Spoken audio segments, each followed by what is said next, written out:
I have watched movies of many genres in my 20 years of Orthodox existence. Horror, comedy, action, romance.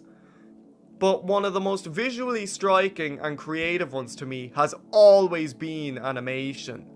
It has so much possibility in its construction due to the fact that as a filmmaking medium, it's not limited to the realm of live action reality.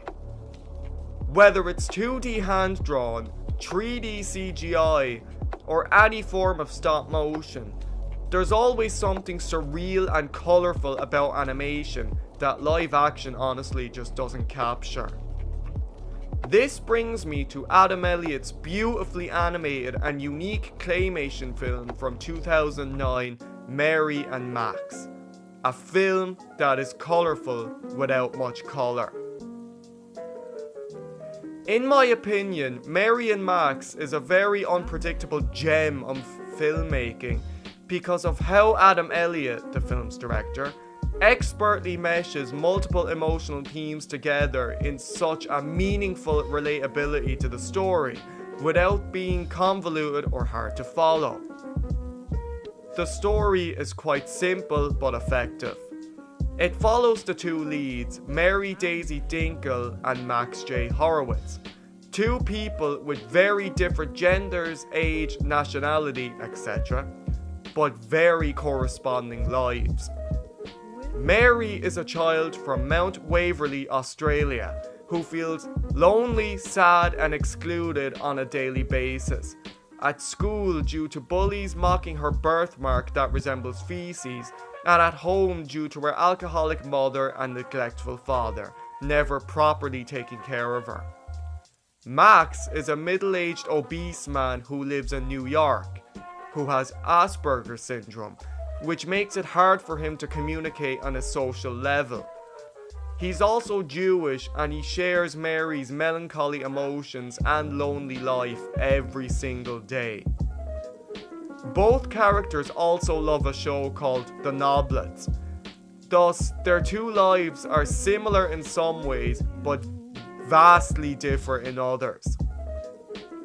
While the two become friends through pen paling letters to each other, as a result of Mary randomly picking Max's name in the New York telephone book, they still remain in their lonely lives, despite their letter conversations, giving each other a sense of hope and bond through pen pal friendship. Dr. Bernard Hasselhoff also said that everyone's lives are like a very long sidewalk.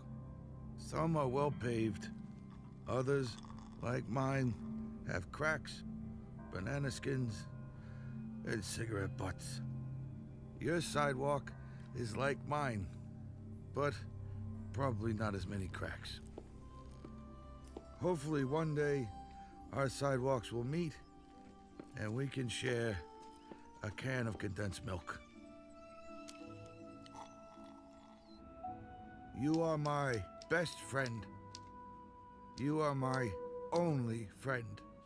This film and its superbly crafted claymation animation have a grim aesthetic, with colours being mostly grey and brown. These colours have purpose in the fact that one colour represents each lead. Brown represents Mary's crumbly life, while also resembling her birthmark. Grey represents Max's similar existence, while also being the colour of Max's typewriter keys. Brown and grey are usually depicted in a dull light, not being very vibrant colours. Thus, on the surface, this film isn't a very colourful picture.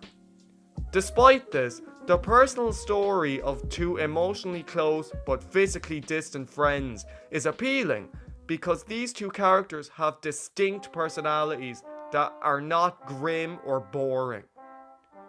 Alongside this, despite some depressing events later on, there's also a lot of comedy in the film, which adds a colourfully upbeat tone to the movie while staying true to the simple story of Mary and Max.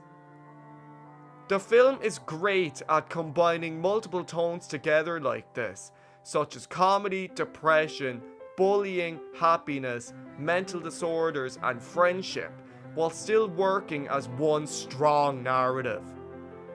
This, to me, creates a very colourful spectrum of emotions and themes in the movie, despite the actual colour scheme of Mary and Max being mostly greys and browns.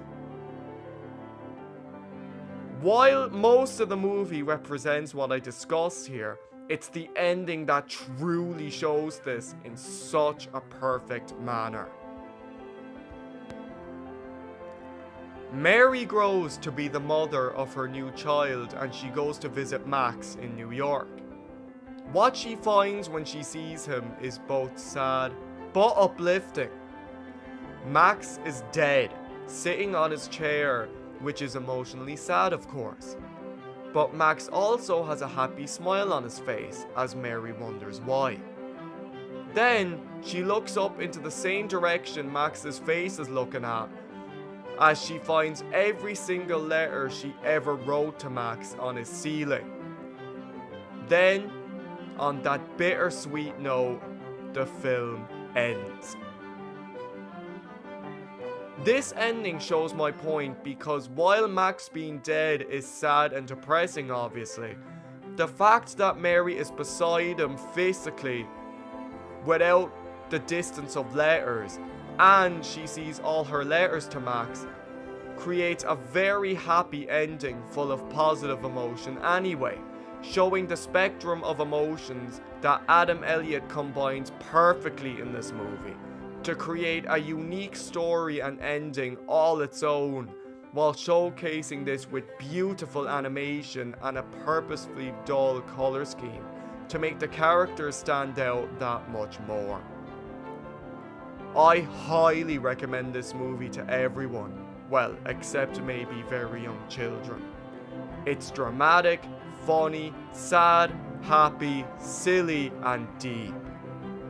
This is a simple story of friendship in a movie done right, with a wide range of depth and emotion. And that is why Mary and Max is